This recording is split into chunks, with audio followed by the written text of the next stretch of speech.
You've read the books, you've watched the videos, you've tried the systems, and somehow you're still in the same place, not because you're lazy, not because you lack discipline, but because the problem you've been trying to solve isn't the one you think it is. And if you're smart, genuinely smart, that matters more than you think. Here's what nobody tells you about productivity advice. It was designed for people who just need a nudge. A to-do list, a Pomodoro timer, a morning routine, a bit of structure, and they're off.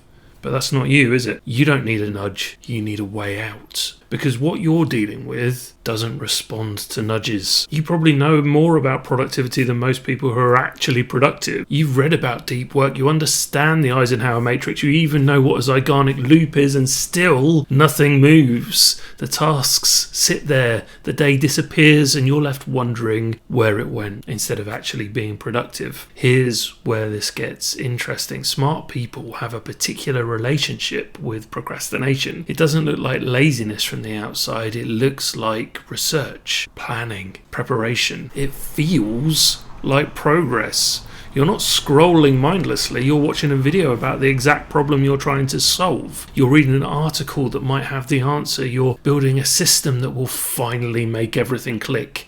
It feels like progress. That's the trap. And here's the part that stings. The smarter you are, the better you are at justifying it. Your brain is exceptional at one thing: convincing you that now isn't the right time, why the plan needs one more pass, why you should understand it more deeply before you actually do anything. You're not avoiding the work, you're avoiding it intelligently. And this is where most people get it completely wrong. Most productivity advice assumes your problem is behavioral, that you just need better habits, better systems, better willpower. But research tells a different story. Procrastination, especially for people like you, isn't a behavior problem. It's something deeper than that. So what does that actually mean, and why does it matter this much? That's exactly what we're going to unpack. Because once you understand this, and I mean really understand it, it changes how you see every productivity tip you've ever been given. Here's what actually happens. You see a task, and before you even think about doing it, your brain has already made a decision. Is this safe? Is this certain? Or could this go wrong? If any of those answers is no, and for smart people they often are, your brain doesn't resist the task.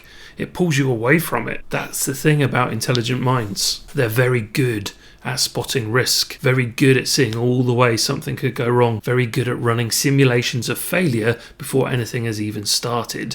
And your nervous system responds to those simulations the same way it responds to actual threats, with avoidance. And this is where it gets interesting, because the moment you avoid, you feel relief. That relief is the hook. Relief, temporary comfort, the feeling that you've escaped something. Your brain doesn't know the difference between escaping a predator and escaping a blank page. Both feel like survival, and it rewards you for both. So the more you avoid, the more your brain learns avoidance works. It becomes the default, not because you're broken, because this is working exactly how it's evolved to do. So why doesn't standard productivity advice fix this? Because a Pomodoro timer doesn't regulate your nervous system. A to-do list doesn't reduce cognitive overload. A morning routine doesn't rewire a dopamine loop that's been running for years. Standard productivity advice operates at the surface level. It gives you structure, but structure without addressing the emotional state underneath it is like building a house on sand. It holds for a while, then a bit of stress hits, a bit of uncertainty,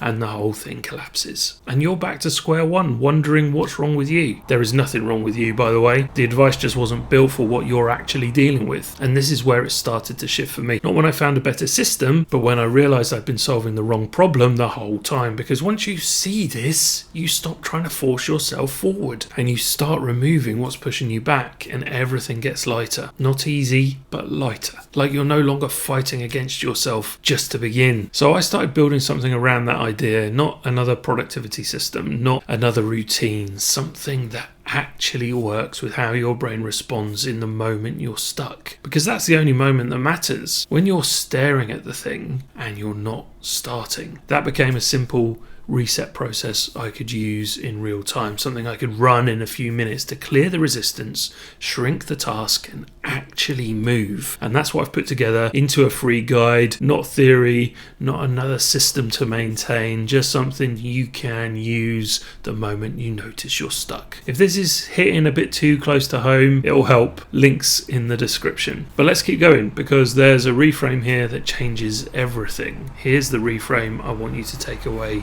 from this video.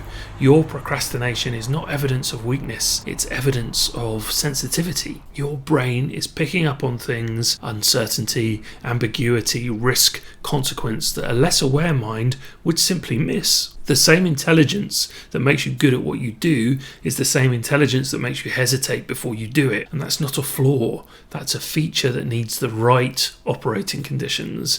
And this is where it changes. When you stop trying to force yourself through the resistance and start working with what's creating it, everything becomes lighter. Not easier in a lazy sense, lighter, like you're no longer swimming against the current. So what does this actually look like in practice? Step 1, and this is the most important thing I'll say today, stop diagnosing the symptom. When you notice yourself avoiding something, the question isn't, how do I make myself do this? The question is, what is my nervous system reacting to right now? Is the task too vague, too big, too loaded with consequence? Is there an open loop somewhere that's eating your bandwidth? Is there an emotion attached to this task that you haven't named yet? Because the moment you can name it, it loses most of its power. Step 2, shrink the task until the threat disappears. Not the Pomodoro version of this, not work for 25 minutes. I mean genuinely shrink it. What is the smallest version of this task that still counts? What would you do if you only had 5 minutes and no pressure? This is your starting point, because your brain doesn't need to see the whole staircase. It just needs to believe that the first step is survivable. And step 3, give yourself permission to start badly. Most smart people are held back not by inability, but by the standard they've set for what starting looks like. The first draft doesn't have to be good. The first session doesn't have to be productive. It just has to happen. Momentum doesn't come before you start, it comes after. Here's the thing about smart people and productivity. We've spent years being told that intelligence is the advantage, that knowing more means doing more. But knowledge without the emotional conditions to act on it is just a very sophisticated form of paralysis. The most productive people I've ever encountered aren't necessarily the smartest. They're the most regulated. They've learned how to bring their nervous system into a state where action is possible,